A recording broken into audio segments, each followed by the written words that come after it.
సంఖ్యాకాండము 18వ అధ్యాయము. యెహోవా అహరోనుతో ఇట్లనెను, నీవును నీ కుమారులును నీ తండ్రి కుటుంబమును పరిశుద్ధ స్థలపు సేవలోని దోషములకు ఉత్తరవాదులు. నీవును నీ కుమారులును మీ యాజకత్వపు దోషములకు ఉత్తరవాదులు. మరియు నీ తండ్రి గోత్రమును అనగా లేవీ గోత్రికులైన నీ సహోదరులను నీవు దగ్గరకు తీసుకొని రావలెను.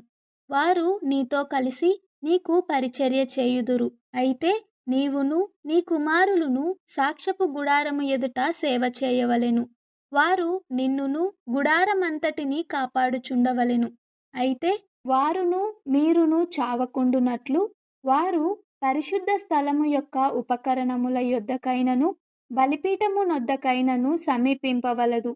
వారు నీతో కలిసి ప్రత్యక్షపు గుడారములోని సమస్త సేవ విషయములో దాన్ని కాపాడవలెను. అన్యుడు మీ యొద్దకు సమీపింపకూడదు. ఇక మీదట మీరు పరిశుద్ధ స్థలమును బలిపీఠమును కాపాడవలెను.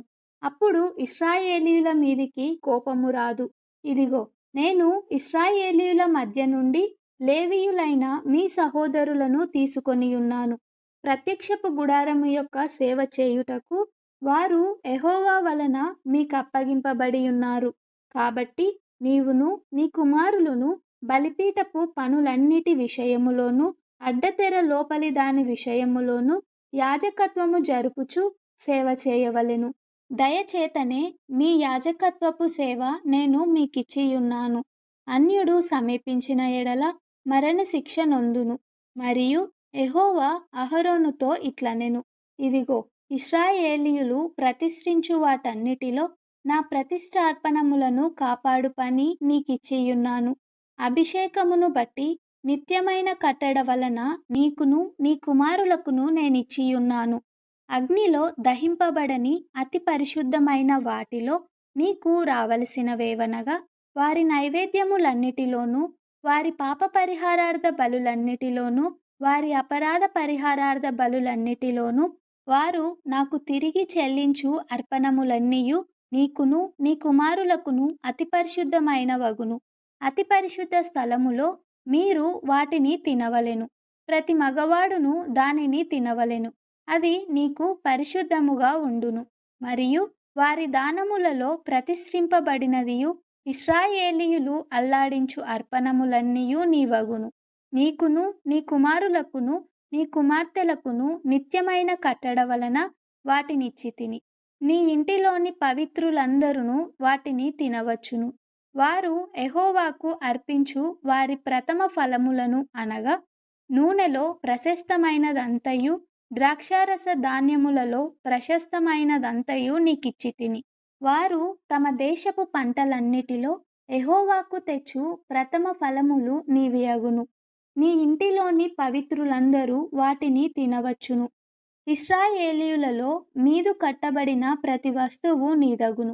మనుషులలోనిదేమి జంతువులలోనిదేమి వారు యెహోవాకు అర్పించు సమస్త ప్రాణులలోని ప్రతి తొలిచూలు నీదగును. అయితే మనుష్యుని తొలిచూలి పిల్లను వెల ఇచ్చి విడిపింపవలెను. అపవిత్ర జంతువుల తొలిచూలి పిల్లను వెల ఇచ్చి విడిపింపవలెను. విడిపింపవలసిన వాటిని పుట్టిన నెల నాటికి నీవు ఏర్పరిచిన వెల చొప్పున పరిశుద్ధ మందిరము యొక్క తులపు పరిమాణమును బట్టి 5 తులముల వెండి ఇచ్చి వాటిని విడిపింపవలెను. తులము 20 చిన్నములు. అయితే ఆవు యొక్క తొలిచూలిని, గొర్రె యొక్క తొలిచూలిని, మేక యొక్క తొలిచూలిని విడిపింపకూడదు. అవి ప్రతిష్ఠితమైనవి. వాటి రక్తమును నీవు బలిపీఠము మీద ప్రోక్షించి యెహోవాకు ఇంపైన సువాసన కలుగునట్లు వాటి క్రొవ్వును దహింపవలెను గాని వాటి మాంసము నీదగును. అల్లాడింపబడు బోరను కుడి జెబ్బయు నీదైనట్లు అదియు నీదగును. ఇశ్రాయేలీయులు యెహోవాకు ప్రతిష్ఠించు పరిశుద్ధమైన ప్రతిష్ఠార్పణములన్నిటినీ నేను నీకును నీ కుమారులకును నీ కుమార్తెలకును నిత్యమైన కట్టడను బట్టి ఇచ్చితిని. అది నీకును నీతో పాటు నీ సంతతికిని యెహోవా సన్నిధిని నిత్యమును స్థిరమైన నిబంధన. మరియు యెహోవా అహరోనుతో ఇట్లనెను, వారి దేశములో నీకు స్వాస్థ్యము కలుగదు. వారి మధ్యను నీకు పాలు ఉండదు. ఇశ్రాయేలీయుల మధ్యను నీ పాలు, నీ స్వాస్థ్యము నేనే. ఇదిగో, లేవీయులు చేయు సేవకు అనగా ప్రత్యక్షపు గుడారము యొక్క సేవకు నేను ఇశ్రాయేలీయుల యొక్క దశమ భాగములన్నిటినీ వారికి స్వాస్థ్యముగా ఇచ్చితిని. ఇశ్రాయేలీయులు పాపము తగిలి చావకుండునట్లు వారు ఇక మీదట ప్రత్యక్షపు గుడారమునకు రాకూడదు.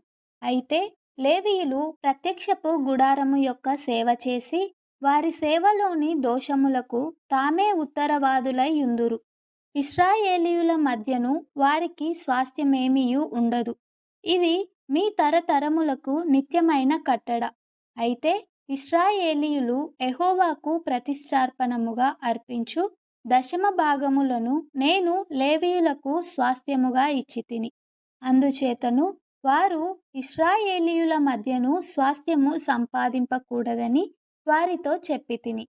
మరియు యెహోవా మోషేకు ఇలాగు సెలవిచ్చెను, నీవు లేవీయులతో ఇట్లనుము, నేను ఇశ్రాయేలీయుల చేత మీకు స్వాస్థ్యముగా ఇప్పించిన దశమ భాగమును మీరు వారి యొద్ద పుచ్చుకొనున్నప్పుడు మీరు దానిలో అనగా ఆ దశమ భాగములో దశమ భాగమును యెహోవాకు ప్రతిష్ఠార్పణముగా చెల్లింపవలెను. మీకు వచ్చు ప్రతిష్ఠార్పణము కళ్ళపు పంటవలెను, ద్రాక్షల తొట్టి ఫలము వలెను ఎంచవలెను.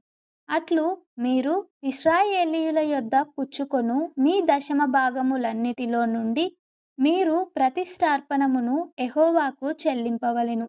దానిలో నుండి మీరు యెహోవాకు ప్రతిష్ఠించు అర్పణమును యాజకుడైన అహరోనుకు ఇయ్యవలెను. మీకియ్యబడు వాటన్నిటిలో ప్రశస్తమైన దానిలో నుండి యెహోవాకు ప్రతిష్ఠించు ప్రతి అర్పణమును అనగా దాని ప్రతిష్ఠిత భాగమును దానిలో నుండి ప్రతిష్ఠింపవలెను. మరియు నీవు వారితో, నీవు దానిలో నుండి ప్రశస్త భాగమును అర్పించిన తరువాత మిగిలినది కళ్ళపు వచ్చుబడి వలెను, ద్రాక్ష తొట్టి వచ్చుబడి వలెను లేవీయులదని ఎంచవలెను. మీరును మీ కుటుంబీకులును ఏ స్థలమందైనను దానిని తినవచ్చును. ఏలయనగా ప్రత్యక్షపు గుడారములో మీరు చేయు సేవకు అది మీకు జీతము. మీరు దానిలో నుండి ప్రశస్త భాగమును అర్పించిన తరువాత దానిని బట్టి పాపశిక్షను భరింపకుందురు. మీరు చావకుండునట్లు ఇశ్రాయేలీయుల ప్రతిష్ఠితమైన వాటిని అపవిత్రపరచకూడదని చెప్పుము.